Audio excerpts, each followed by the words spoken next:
Hi, everyone. I would like to share with you these three dreams that I had recently, and they were consecutive dreams 3 nights in a row, which has never happened to me before, and they were leading into one another. So each one was an evolution of understanding to the one from the night before. And so the first night, it was from the place that I remember. It was I was standing outside of this cave-like structure, and I was there with like a handful of people, and I knew that it was the 1800s. It was during slavery times, and I just knew that there wasn't anything crazy happening or anything like that. But I did feel like we were standing at this place kind of in hiding. It was kind of some secret kind of place. And my friend that I've had in my life since kindergarten, and we are still friends, she walked up to me and she handed me a piece of candy. And it was a candy like my grandmother always had. And they're like those little pillow shaped candies where they're like pinks and greens and orange and reds and whites, and they have stripes on them, and they have some sort of like chocolate nougat kind of filling in them. They're not very good. Like you suck on them for a long time and they get like slices in them and they'll cut your tongue open. Um, so she handed me this piece of candy. It was pink with red stripes on it. And I put the piece of candy in my mouth. And as soon as I put the candy in my mouth, I am transported into what I believe was the 30s or 40s. I'm not sure exactly, but in my mind, I think maybe that was when those candies were first made. I'm not sure. And so I am in this different time period, and I'm having a very difficult time communicating with people because even though they did speak English, they spoke differently. The way that they communicated was differently and was different, and I wasn't able to really communicate with people. And that was a very short, brief moment. And then all of a sudden, I was transported into this shopping mall where I used to go to when I was in high school in the 90s. And I'm walking through this shopping mall, and my boyfriend from high school was following me. He was trying to get my attention to talk to me about something, and I was kind of trying to get away from him for some reason. And I knew there was a part of me that knew that my children and my children's father were in the future. And so but they weren't they didn't have they weren't in my life at that time.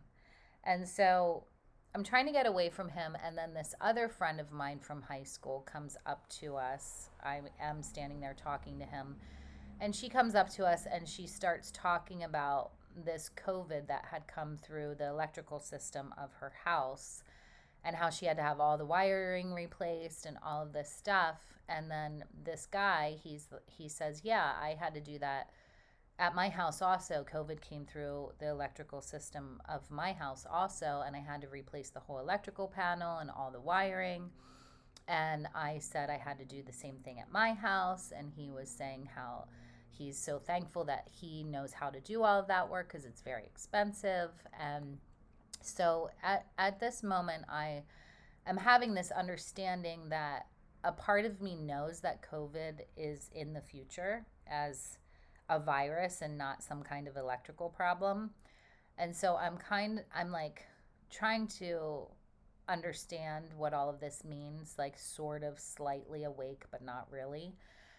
And then there's this moment where we are outside of the shopping mall and we're in this park area, and there are these two boys, and one of them has a cell phone, and he's showing the other boy something on his cell phone, and they're like laughing and stuff and trying to get my attention because they want me to like look over and see what's on the cell phone. And I do that, and I'm not going to say what was on the cell phone because I just want to keep that part to myself. But it was my daughter was on this picture on his cell phone. I will share that much. And like I said, she didn't exist at that time, obviously, because I was only in high school. And so I'm knowing that these things are from the future, but in my dream, I'm in the 90s. And so then this guy says, he has to go over to his parents' house and repair all this stuff in their family room because COVID came through their electrical system and burned this huge hole in the carpet of their family room. And he had to redo all this stuff. And so I end up in the family room at his parents' house while he's doing all this repair work. And at one point, he's painting primer on the walls. And he says to me, Keisha, voices put primer in action. And I was like, okay, whatever, And he says, do you understand what I'm saying? And I was like, sort of, kind of, like it sort of made sense to me, but I didn't exactly know what it meant. It felt like it made sense, but I didn't know really what it meant. And he keeps repeating this over and over again, and then he yells it at me and he says, Keisha, voices put primer in action. Do you get it? And at that point, I thought, I need to remember this. This is such a strange phrase. This is so bizarre. I need to remember this when I wake up because there's some sort of message in here that I need to try to figure out what it is. And so I need to write this down or I'm going to forget. And so then I thought to myself, I can't get up and look for a pen because finding a pen in my house is not very easy. And so I decide to grab my cell phone because I want to record it. And my cell phone is on the floor next to my bed. And as I reach down to pick up my cell phone, I touch the wall of my house. And I realize in that moment that every single person that touched every single brick of my house. I live in a 160-year-old farmhouse, which is pretty old considering where I live. Not old in the grand scheme of things, but for where I live, it's a pretty old building.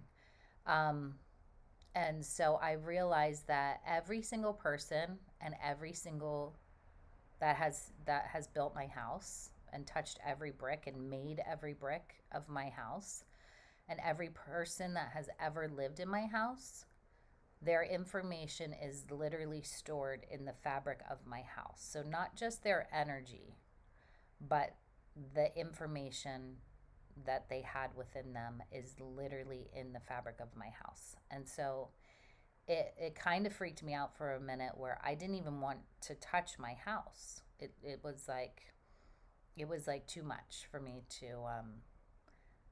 to process in the moment. And so then I had this understanding, okay, so this dream started probably at the time where my house was built. My house was built in 1850. And so I was somehow transported into that time period. And then the candy was probably made originally in the 30s or 40s. And then I was transported into this high school time period of like my actual real life now. And so when I woke up in the morning, I decided to look up the definition of the word primer. And so when I looked up the definition of the word primer, the very first thing that came up was this. It says biochemistry, a molecule that serves as a starting material for a polymerization process. I have no idea what that means. But the example sentence was, the duplex RNA primer cannot initiate DNA replication. And so I was like, okay, this is an answer to some question that I don't know what the question is, but I never heard of RNA prior to COVID. And So for me looking up the definition of the word primer, which was in this weird phrase that this guy is saying to me, voices put primer in action, and it has something to do with the electrical system in the 90s. And I know that it's not an electrical problem in the future, it's actually a virus. Um, was like very bizarre to me.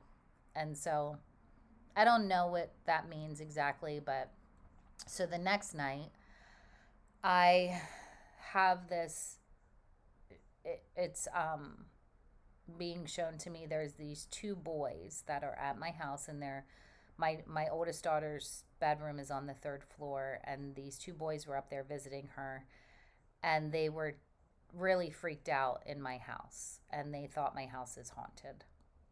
And so I was being shown that they were interpreting the uncomfortable feeling that they were feeling as that this house is haunted, which you could sort of say that in a sense. But what I was shown is that because my daughters and I have lived in this house for over 20 years, our information is literally in the fabric of this house, and their frequency was not resonating with the information that exists within the walls of my house. And so that made them feel uncomfortable and made them feel like my house was haunted. But in reality, it is that I'm not saying they were mean or anything like that, but they might have had some sort of negative feelings and judgmental maybe in some sort of way. And so they didn't quite vibe with the information that my daughters and I have like infused into the walls of our house. So that was the second night. And then the third night, I was shown the information of COVID exists in every single piece of material on this planet. And that everybody that is living on the planet at this time has infused their fear. Everyone that has this fear of this virus has infused that fear literally into every single piece of matter on this planet. And so it was showing me this by um, like zooming out like beyond a bird's eye view over a beach, and then it would zoom in on a tiny grain of sand and show me that fear from COVID exists within this grain of sand. And then it would zoom back out over a forest and zoom in onto a leaf on the forest floor and show me that this fear from COVID is in the leaf of this forest floor. And then it would zoom out and zoom in onto a blade of grass and onto the every single thing, a petal on a flower, like just zooming in and zooming out and zooming in and zooming out and showing me that this fear is infused in every single piece of matter on this planet. And so I said, oh my God, how do we get rid of this? And then I was like, okay, well, we don't get rid of it. How can we transform this fear into something positive? And then this voice said, don't change the way that you said it. And I was like, okay, well, I don't like saying like, how can we get rid of things? Because I know everything's for a purpose and for a reason. And it was like, no, don't change the way that you said it. And I said, well, it kind of sounds nicer to say like, how can we heal this, or some other kind of positive way, because of me wanting to be mindful of how I put words and information out into the world to heal things. And it was kind of like making fun of me, saying, you silly girl, like, don't you know that I understand the frequency of love, basically? Like, I already know what your words mean. And you don't have to, like, you think that you're so special in a way that you have to be so mindful of the way that you say things because the universe doesn't already know what your intention is. God doesn't already know what your intention is. Like, you silly little girl. Like, you think that you're like this oh so powerful beyond God almost thing. It was very interesting. And so I said, okay, I get it. Like, I understand that you know my intentions, and obviously, I want to live in a peaceful, loving world, like not consumed by fear.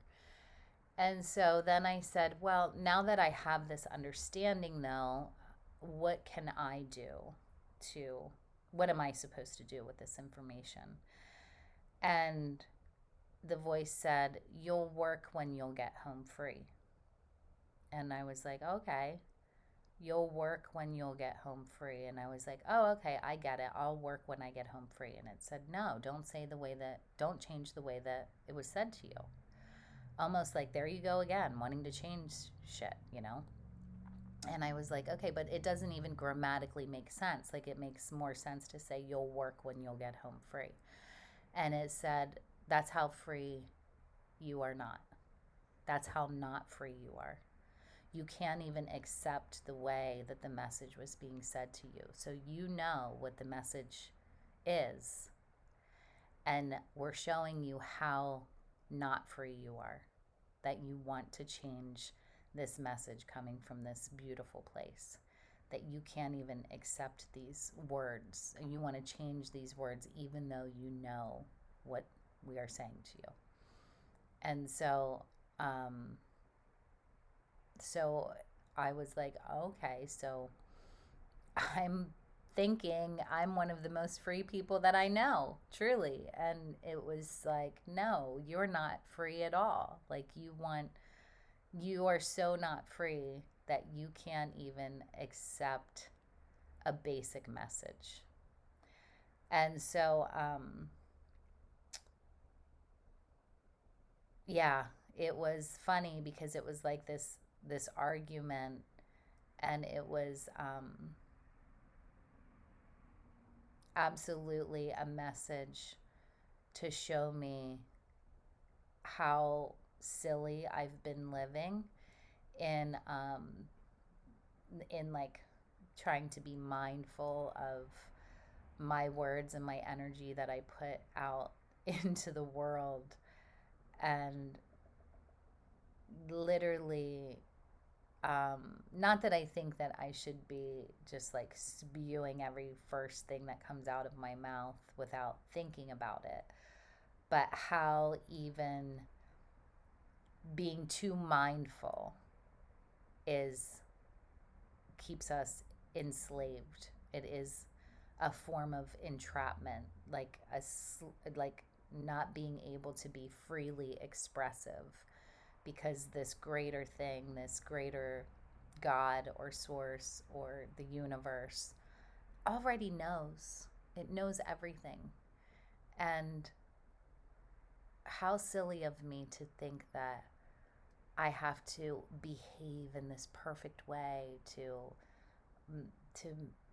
create this world of this perfect existence, and I have to be mindful of my every step and my every move and my every word that I say, is the exact opposite of what it actually means to be free.